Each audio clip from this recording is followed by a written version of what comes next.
2025 में आखिरकार बिहार का मुख्यमंत्री कौन बनेगा, ये तो तब डिसाइड होगा जब 2025 में चुनाव के बाद जो रिजल्ट आएंगे, जो नतीजे आएंगे। लेकिन अभी मैं आपको बता देता हूं आपके जानकारी के लिए कि 4 नेता ऐसे हैं जो नीतीश कुमार को राजनीति से बाहर धकेलने में एकदम पुरजोर कोशिश कर रहे हैं। ये वो 4 नेता हैं जिनकी वजह से नीतीश कुमार को बाहर का रास्ता अख्तियार करना पड़ेगा, बिहार की राजनीति से दूर जाना पड़ेगा और ये जो इनकी सीएम की कुर्सी है ना, उसके ऊपर खतरा मंडरा रहा है। एक तो नेता ऐसे हैं जो इनके घटक दल के नेता हैं, वही इनके पीछे हाथ धो के पड़ गए हैं, और दूसरे नेता ये जिनका नाम सुन के आपको भी ताजुब होगा कि भाई साहब ये कैसे नीतीश कुमार को सत्ता से बाहर हटवा रहे हैं। और इसी के ऊपर मैं बातचीत भी आपसे करने वाला हूं, लेकिन उससे पहले मेरा परिचय जान लीजिए। मेरा नाम है रजत और आप जनता जंक्शन देख रहे हैं। आपको बता दूं कि 4 नेता ऐसे हैं जो नीतीश कुमार का बंटाधार कर देंगे इस बार बिहार विधानसभा चुनाव 2025 में। ये वो 4 नेता हैं जो नीतीश कुमार के पीछे हाथ धो के पड़े हुए हैं। ये वो 4 नेता हैं जो इस बार इनका राजनीतिक करियर और इनका राजनीतिक पकड़ सब कुछ का सफाया कर देने वाले हैं। उन्हीं 4 नेताओं की बात करूंगा। और जो पहले नेता है वो है जीतन राम मांझी। अब जीतन राम मांझी से पहले मैं तेजस्वी यादव को रख सकता था, लेकिन अगर बात जीतन राम मांझी की जाए तो जिस तरीके से जीतन राम मांझी विरोध कर रहे हैं, जिस तरीके से जीतन राम मांझी जो है वो इनके दल में रहते हुए भी एक तरीके से जिस तरीके से इनको टारगेट कर रहे हैं, उससे तो यही प्रतीत हो रहा है कि जीतन राम मांझी पूरा मन बना चुके हैं कि नीतीश कुमार जी को बाहर का रास्ता दिखा देना है। देखिए, शराबबंदी वाले मामले पे जीतन राम मांझी आपको बोलते हुए नजर आ गए कि भाई शराबबंदी फेल है। उसके बाद जब इनसे पूछा गया तो आज का बयान है, ये कह रहे हैं कि जो इनके योजना है वो मतलब बकवास है, योजना में दम नहीं है। ये जो योजना निकाले जिसमें 6000 करोड़ लगाए हैं, गंगा उद्भव योजना, वो जमीनी स्तर पे कुछ खास काम कर नहीं रहा है। तो नीतीश जी, ये आपका योजना जो आप इसमें काम कर रहे हैं, ये तो मैं 700 करोड़ में करवा देता। अब जब इनके ही दल में रहते हुए जीतन राम मांझी इस तरीके से नीतीश कुमार का विरोध कर रहे हैं, तो इससे आप अंदाजा लगा सकते हैं कि नीतीश कुमार किस तरीके से बैकफुट पे जा रहे होंगे। मतलब देखिए, विपक्ष ही अगर आपको विरोध करता है, आपका विरोध करता है, तो समझ में आता है और लगता है कि है अब चलो विपक्ष अपनी भूमिका निभा रहा है। लेकिन आपके ही दल का एक नेता आके कह रहा है कि आपकी योजना तो फेल है, आप जिसके ऊपर 6000 करोड़ रुपए खर्च कर रहे हैं वो तो हम 700 करोड़ में करवा देते। आप जो ये शराबबंदी करवाए हैं वो तो एकदम खत्म है, हम लोगों तक तो शराबबंदी का जो असर है वो पहुंचता ही नहीं है, ना ही आपकी पुलिस पहुंचती है। इस तरीके से चैलेंज करके नीतीश कुमार को बैकफुट पे धकेलने का काम मांझी जी कर रहे हैं। और मांझी जी के को इस रवैये को देख नीतीश कुमार कहते भी होंगे कि मिले दोस्त जिसको यहां तेरे जैसे, उसे दुश्मनों की जरूरत ही क्या है, मासूम चेहरा निगाहें फड़े भी गाते होंगे, कभी कभी गुनगुनाते होंगे, उनके मन में भी ये बात आता होगा। क्योंकि जिस तरीके से मांझी जी आजकल उनका विरोध कर रहे हैं, नीतीश कुमार को बहुत चुभता होगा, क्योंकि नीतीश कुमार ज्यादा विरोध अपना सुनते नहीं है। विरोध कीजिएगा तो मामला भारी पड़ सकता है, लेकिन अभी ये हाथी पे सवार है, बीजेपी के साथ है, मतलब बीजेपी के से कोई दिक्कत नहीं और नीतीश जी को ये छोड़ने वाले नहीं। इस तरीके से तो ये विरोध कर रहे हैं। दूसरे नेता है तेजस्वी यादव। तेजस्वी यादव का आईटी सेल बस इसी बात पे काम कर रहा है कि नीतीश की सरकार में क्या कुछ गड़बड़ी आ रही है, चाहे वो स्मार्ट मीटर हो, चाहे वो भूमि सर्वे का काम हो, या फिर हो आपका दारूबंदी, या फिर हो कि जिस तरीके से अभी बिहार में बाढ़ की स्थिति बनी हुई है, या फिर जिस तरीके से बिहार में जंगल राज की स्थिति बनी हुई है। लगातार नीतीश कुमार के ऊपर हमलावर रहते हैं तेजस्वी यादव, पूरा लिस्ट बना देते हैं कि देख लीजिए यहाँ यहाँ यहाँ यहाँ क्राइम हो रहा है, फिर बताते हैं कि देखिए स्मार्ट मीटर की वजह से क्या क्या समस्या आ रही है, फिर बताते हैं कि आप किस तरीके से वक्फ बोर्ड पे भी बीजेपी के साथ चले जाते हैं, आप भूल चुके हैं कि आप किस लिए जाने जाते हैं। आप तमाम तरीकों की चीजों में फंसते हुए नजर आ रहे हैं और ये फंसाने वाला काम कर रहे हैं तेजस्वी यादव। तेजस्वी यादव उनको घेर लेते हैं, हर एक बात पे नीतीश जी कुछ भी करने जाते हैं, नीतीश जी को घेर लेते हैं। और जिस पुरजोर तरीके से तेजस्वी यादव विरोध करने में लगे हैं ना, मतलब आप समझ जाइए कि इनका विरोध करने का जो अंदाज है वो सबसे यूनिक है, सबसे निराला है। हर एक मुद्दे पे घेर रहे हैं। जंगल राज जो इनके पिता के लिए एक टर्म यूज किया जाता था, वो अब उल्टा जेडीयू के ऊपर, नीतीश कुमार के ऊपर भारी पड़ता हुआ नजर आ रहा है। स्मार्ट मीटर लगाने के लिए आए, स्मार्ट मीटर पे खूब विरोध कर दिया। उसके बाद आरक्षण को लेकर विरोध कर दिया कि आप तो चाहते ही नहीं है आरक्षण हो।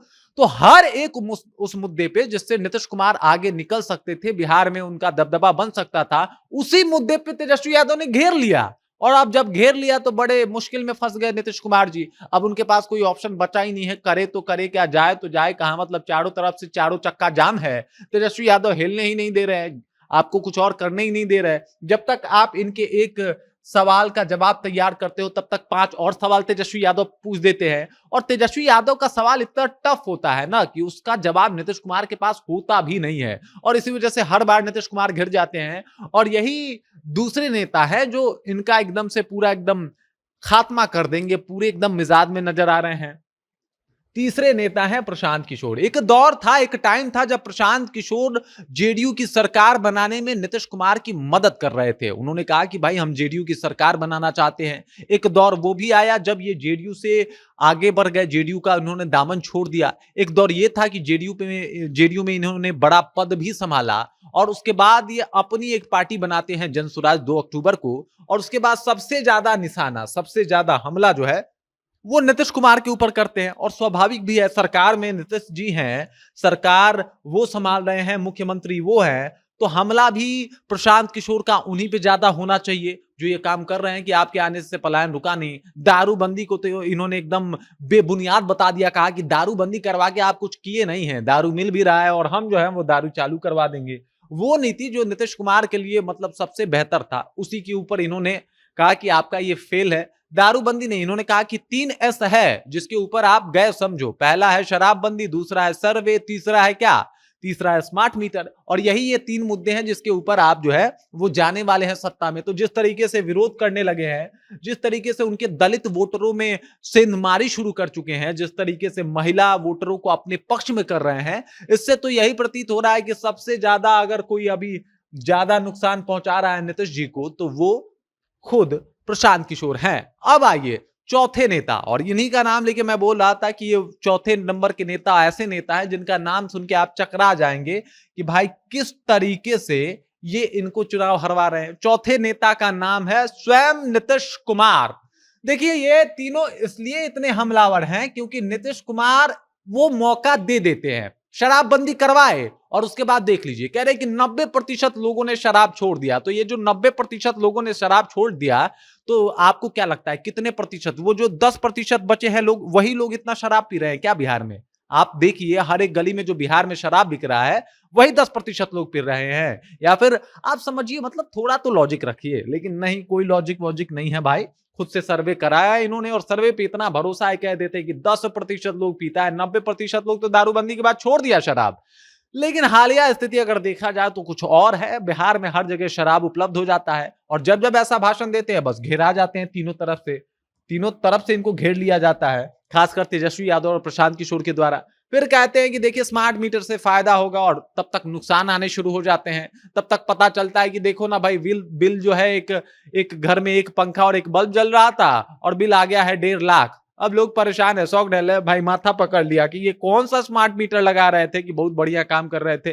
फिर अब देखिए विधानसभा का चुनाव सर पे है और अभी क्या कह रहे हैं जनाब कि चलिए हम भूमि सर्वे कराएंगे, बन जाएंगे इतिहास पुरुष। अरे इतिहास पुरुष नहीं बनिएगा। आप समझिए कि सरकार के पास ही डेटा नहीं है भूमि सर्वे का कि भाई किसके पास कितना भूमि है, ये सरकार के पास नहीं है। अब सरकार को पता ही नहीं है कि किसके पास कितना भूमि है, किस तरीके से वो भूमि के ऊपर काम कर रहा है। जब कुछ भी डेटा सरकार के पास नहीं है तो किस तरीके से जाके लोगों से डेटा ले लेगी। तो इन्होंने कहा कि इस तरीके से निकलवाइए खतियान, इस तरीके से सर्वे करवाइए, ऐसे ऐसे नाम जोड़िए। लोग परेशान हो गए, बोले क्या करवा देते हैं आप बैठे बैठे भाई, अभी तक तो कुछ बिगड़ा नहीं था, अचानक से आपको क्या समस्या हो गई। और फिर इसके ऊपर भी घेर लिए गए। मतलब तमाम तरीके के ऐसे मुद्दे दे देते हैं। पलायन रोक देंगे, नहीं रुक पाया इससे। दारूबंदी करवा के दारू रोक देंगे, बिहार में दारू खूब मिल रहा है। स्मार्ट मीटर से बिजली का जो बिल है वो आधा हो जाएगा, खूब बढ़ गया। तो आप जितने भी दावे कर रहे हैं, जितने भी मुद्दे पर कर रहे हैं, वो आपके ऊपर उल्टा पड़ रहा है, गानी घूम जा रहा है। और आजकल जिस तरीके से पलटी भी मारे कुछ बार, मतलब जितनी बार ये पलटी मारे उसके बाद इनके ऊपर भरोसा लोगों का कम हो गया कि ये तो पलटी मार के कभी चले जाते हैं भाई आरजेडी के पास, कभी चले जाते हैं बीजेपी के पास। दुल्हों के भाई कनियों के भाई, भोजपुरी में कहावत कहा जाता है। तो ये वही है, ये कभी भी पाला बदल लेते हैं, कभी भी इधर से उधर चले जाते हैं। और ये डगरा में का वो लाई होता है ना, हमारे यहाँ कहावत कही जाती है भोजपुरी में, वो इधर है, कभी ढूल के इधर, कभी ढुलक के उधर। इस तरीके का इनके ऊपर आरोप लगाया जाता है। लोग भरोसा नहीं कर रहे हैं कि भाई मान लीजिए कि अभी बीजेपी वाले आपको ये सोच के वोट दे कि आप बीजेपी के साथ हैं और उसके बाद आप बदल जाए तो उसके बाद जाके आप फिर आरजेडी में चले जाए तो आरजेडी वाले ये सोच के वोट दे आपको कि चलिए आप आरजेडी के साथ हैं, और फिर उसके बाद आप चले जाएं फिर बीजेपी में, तो ये तो विश्वासघात हो जाता है। और हर बार जो जनता है वो समझती है यार हम तो कुछ और सोच के वोट दिए थे, ये किसी और के साथ जाके सरकार बना लिए, तो भरोसा इनका जो है वो 0% हो गया कि भाई ये ऐसे तो काम नहीं चलेगा। और ये भरोसा खोया इन्होंने खुद ने, मतलब खुद की वजह से इनका भरोसा जो है वो गया हुआ है, खुद की वजह से जो है इनका भरोसा खत्म हुआ है बिहार में और बिहार की जनता में। और इस वजह से ये 4 नेता हैं, और जिसमें सबसे अहम भूमिका खुद नीतीश कुमार ही निभा रहे हैं। पहले नेता जीतन राम मांझी हैं, क्या गजब विरोध कर रहे हैं पार्टी में रहने के बाद भी। तेजस्वी यादव का तो पूरा एकदम विरोध मॉडल ही एकदम शेड्यूल है कि भाई किस तरीके से विरोध करना है, पूरा एकदम अपना आईटी सेल लगा रखे हैं कि पूरा खोद खोद के निकालो कहां अपराध हो रहा है, पता करो कौन लोग स्मार्ट मीटर से परेशान है। उसके बाद प्रशांत किशोर है, इनका तो पूरा थ्योरी जो है पहले से ही तैयार है कि किसको कब कितना विरोध करना है। और चौथे नीतीश कुमार खुद है जो मौका दे देते हैं कि लाओ भाई आओ आओ आओ हमारा विरोध कर दो, आह बैल मुझे मार वाली बात हो जाती है इनके साथ।